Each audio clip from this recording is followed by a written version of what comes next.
Friends नमस्कार, स्वागत करती हूँ आप सभी का। पूरी उम्मीद करती हूँ कि बेहद अच्छे होंगे।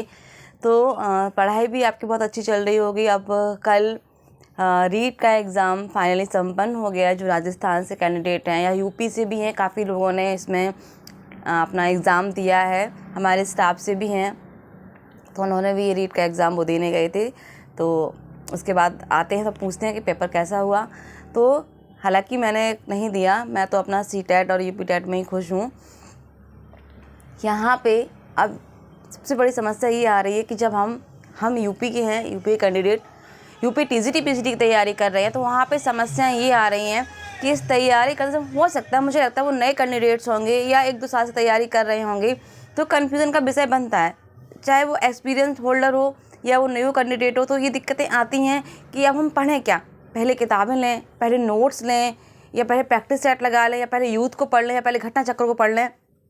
बहुत सारे क्वेश्चन मार्क लगे रह जाते हैं और हम भटक जाते हैं। कन्फ्यूज़न इतनी ज़्यादा हो जाती है कि समझ ही नहीं आता कि हमें पढ़ना क्या है, करना क्या है, शुरुआत कहाँ से करें। ये दिक्कत होती है। तो यहाँ पे मेरा सजेशन यही रहेगा कि यहाँ परेशान होने की बिल्कुल ज़रूरत नहीं है और दिमाग में लोड लेने की बिल्कुल ज़रूरत नहीं है कि पहले नोट्स पढ़ें या प्रैक्टिस पढ़ें। आप लोग ही कमेंट करते हैं कि नोट्स पढ़ूँ या प्रैक्टिस पढ़ूँ, समझ नहीं आ रहा, बिल्कुल टाइम नहीं मिल रहा है, कुछ मैनेज नहीं हो पा रहा है। तो भैया ऐसा मत करिए। आपको लग रहा है कि भाई दोनों में से कुछ तो पढ़ना ही है, वही उठा लीजिए और शुरू कर दीजिए। क्या इसमें समस्या आ रही है? भाई पढ़ने दोनों ही चीज़ें हैं। मैं ये नहीं कहूँगी कि आप नोट्स पढ़ लीजिए और आपका हो जाएगा, या आप अपनी किताब, अब शुक्ल जी किताब बहुत ज़्यादा लेंदी हो जाती है, इतने कम समय में बहुत अच्छे तरीके से टेक्स्ट बुक नहीं पढ़ी जा सकती हैं। तो मैं पूरी ये उम्मीद करती हूँ कि हाँ, आपने यदि पहले पढ़ी है और उसको आपने अंडरलाइन किया है, प्रॉपर उससे नोट्स बनाए हैं, तो वो नोट्स आपके बेहतर होंगे। तो आप उन्हीं नोट्स को अच्छे से पढ़िए। या आप कोई कोचिंग कर रहे हैं, आपने ऑनलाइन कोई कोर्स लिया हुआ है, तो मुझे लगता है बेहतर नोट्स आपके बने होंगे। तो बेझिझक आप अपने नोट्स को अच्छे से पढ़िए, एटलीस्ट शुरू तो करिए। कंफ्यूज मत होइए कि नोट्स या प्रैक्टिस सेट। जैसे ही आपके नोट्स पूरे होते हैं, आप प्रैक्टिस सेट लगाना शुरू कर दीजिए। आपको और समय बचता है तो आप किताबें भी पढ़ सकते हैं। डिपेंड करता है कि आपके पास समय कितना है और आप अपना समय का मैनेजमेंट कैसे कर रहे हैं, ये आप डिसाइड करेंगे।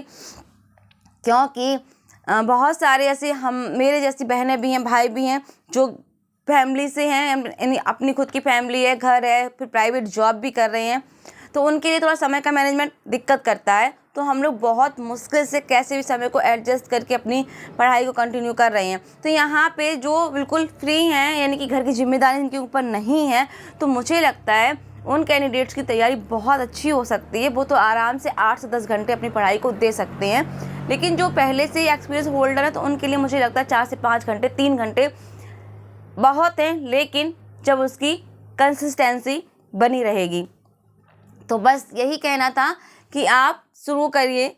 जो आपको लग रहा है कि मुझे पहले ये चीज़ करनी चाहिए, आप वो करिए।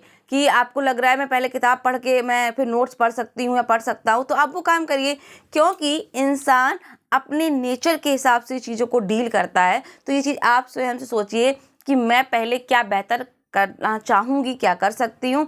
तो ये डिसीजन ये आपका है। बाकी मेरा सजेशन तो ये रहेगा, यदि आपने मूल किताबें पढ़ ली या आपने कोई कोर्स वगैरह लिया, आपके नोट्स अच्छे बने हैं, तो आप बिल्कुल टेंशन फ्री होके नोट्स से तैयारी प्रॉपर कर सकते हैं। और जितना आप समय बचा है, तो इस समय में आप प्रॉपर नोट्स पढ़िए। उसके बाद जब आपको लग रहा है समय और है, तो प्रैक्टिस सेट भी लगाइए, यूथ को भी अच्छे से पढ़ लीजिए।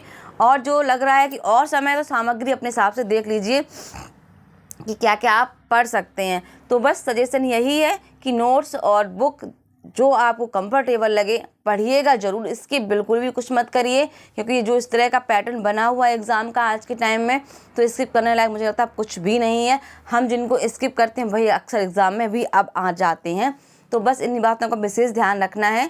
तो मुझे ये लगता है कि नोट्स हम बहुत जल्दी पढ़ सकते हैं, क्योंकि नोट्स में हमें कुछ छांटना नहीं, कुछ बहुत ज़्यादा देखना नहीं है। तो आप एक काम करिए, सबसे पहले आप नोट्स को ही पढ़ लीजिए, फिर आप यूथ को पढ़िए, फिर आपका और जो सामग्री है उसको ही पढ़ लीजिए।